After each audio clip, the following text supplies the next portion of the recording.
ಇದೆ. ಆ ಮನವಿಯನ್ನು ಸರ್ಕಾರದ ಪರವಾಗಿ ಮನವಿಯನ್ನು ಸ್ವೀಕರಿಸಲು ಸ್ವತಃ ಜಿಲ್ಲಾಧಿಕಾರಿಗಳೇ ಇವತ್ತು ಈ ವೇದಿಕೆಗೆ ಬರುವುದರ ಮೂಲಕ ನಮ್ಮ ರೈತ ಹೋರಾಟಕ್ಕೆ ಪ್ರಾಥಮಿಕ ಜಯ ಸಿಕ್ಕಿದೆ ಎನ್ನುವಂಥದ್ದು ನಮ್ಮೆಲ್ಲರ ಆಶಾಭಾವನೆ. ಆ ನೆಲೆಯಲ್ಲಿ ನಮ್ಮ ನಾಯಕರಾದಂತ ಗೋಪಾಲ್ ಪೂಜಾರರು, ವಿನಯ್ ಕುಮಾರ್ ಸರ್ಕಿ ಅವರು, ನಮ್ಮ ಬ್ಲಾಕ್ ಅಧ್ಯಕ್ಷರು, ನಮ್ಮ ಸಂಘಟನೆ ಎಲ್ಲ ಮುಖಂಡರು ಅವರಿಗೆ ಈ ಮನವಿಯನ್ನು ನೀಡಬೇಕಾಗಿ ವಿನಂತಿಸ್ತಾ ಇದ್ದೇನೆ.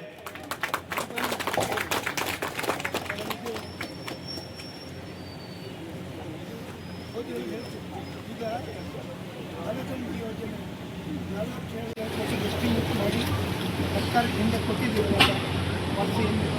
ಒಬ್ಬರು ಏನು ಹೇಳಿದ್ದಾರೆ ಅದನ್ನು ಮುಂದಿನ ದಿನ ಕೊಟ್ಟೆ ಇಲ್ಲಿ ಬೇರೆ ಬೇರೆ ಕೊಡ್ತೇವೆ ಹೊರ ಕಂಪ್ನಿಗೆ ಹೋಗ್ತೇವೆ, ಆಕಳಕ್ಕೆ ಹೋಗ್ತೇವೆ, ಹಾಕು ಹೋಗ್ತೇವೆ.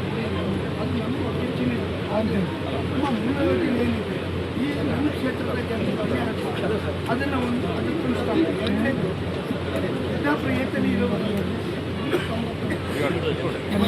6 ವಾರ್ಡ್ 33 ಪೈಪ್ಲೈನ್ ಎಪ್ಪೆ ಹೋಗ್ತದೆ. ಆದ್ರಿಗೆ ರೈಟ್ ಸೈಡಲ್ಲಿ ಸಿದ್ದಾಪುರದಲ್ಲಿ 7 ಮಾಡಿದ್ದಾರೆ.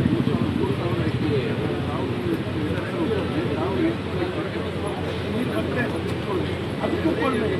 ನಾನು ಇದಕ್ಕೆ ಹೊಸಂಗಡಿ 2 ಕೆರೆ 8 ಇಂಚ್ ನೀರು ಹಾಕ್ತಾ ಇದ್ದಾರೆ. 1 ಫೀಟ್ ಪೈಪ್ ಅಲ್ಲಿ ಹಾಕಿ ಆ ಕೆರೆ ತುಂಬ್ತೈತಿ. ಆ ಕೆರೆ ತುಂಬ್ರೆ ಒಂದು ತೋಡಿದೆ, ಆ ತೋಡು ಕೊಟ್ಟು ಎಡಮಗಿನ ನೀರು ಹೋಗುತ್ತೆ. ಅದೂ ಮಾಡಲಿಲ್ಲ. ಅದು ಅವರು ಡಿ ಪಿ ಆರ್ ಮಾಡಿದ ಮತ್ತು ನಮ್ಮ ಡಿ ಪಿ ಆರ್ನ ಚೇಂಜ್ ಮಾಡಿದ್ರು. ಅವರು ಡಿ ಪಿ ಆರ್ ಬೇರೆ ಮಾಡಿದ್ರು. 191 ಕೋಟಿ ಬರೀ 6 ವಾರ್ಡ್ ನೀರು. 6 ವಾರ್ಡ್ ಅಂದರೆ ಒಂದು ಕಟ್ಟು ಪಾಯಿಂಟು, 1 ಗ್ರಾಮ, 1 ಪಂಚಾಯತ್. 191 ಕೋಟಿ 1 ಪಂಚಾಯತಿಗೆ ಹಾಕೋದಾದ್ರೆ ಹಾಗಾದ್ರೆ ನಾವು ಎಲ್ಲ ಕಷ್ಟ ಉಳಿದ ರೈತರಿಗೆ ಏನಾಗ್ತದೆ. ನಾವು ಹೇಳೋದು ಎಲ್ಲರಿಗೂ ನೀರು ಕೊಡ್ತಾರೆ. 190 ಈಗ ಜಾಕ್ಪಾಲ್ ಏನಿದೆ ಇವರು ಮ್ಯಾಲ್ ಮಾಡಿದ್ದಾರೆ. ನಾವು 2023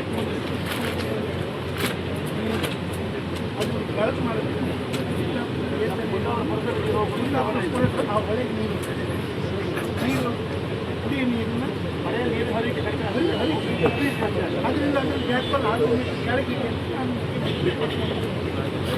ಅದು ಅದಾದ್ಮೇಲೆ ಮತ್ತೆ ನಮ್ಮ ಡಿ ಪಿ ಆರ್ ಚೇಂಜ್ ಮಾಡ್ತಾರೆ.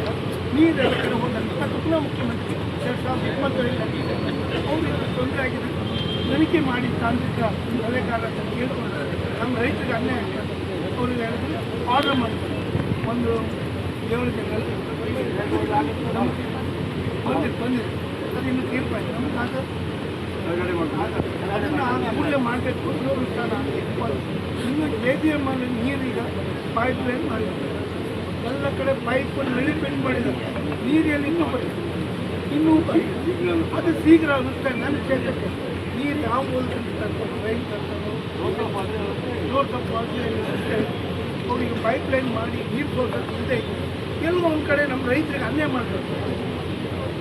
ಇನ್ನೂ ಮಾಡಲಿಲ್ಲ. ಒಂದು ಇಂಚಿನ ಯೋಜನೆ ಮಾಡೋದು ಬದಲಾವಣೆ ಮಾಡಿ 12 ಕಿಲೋಮೀಟರ್ ನೀರು ಕೊಡ್ಬೇಕಂತ ಆಗಬೇಕು.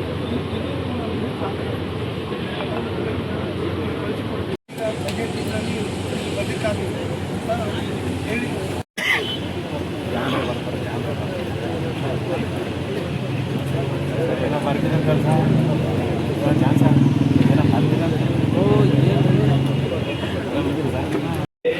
ಮಂಡ್ಯ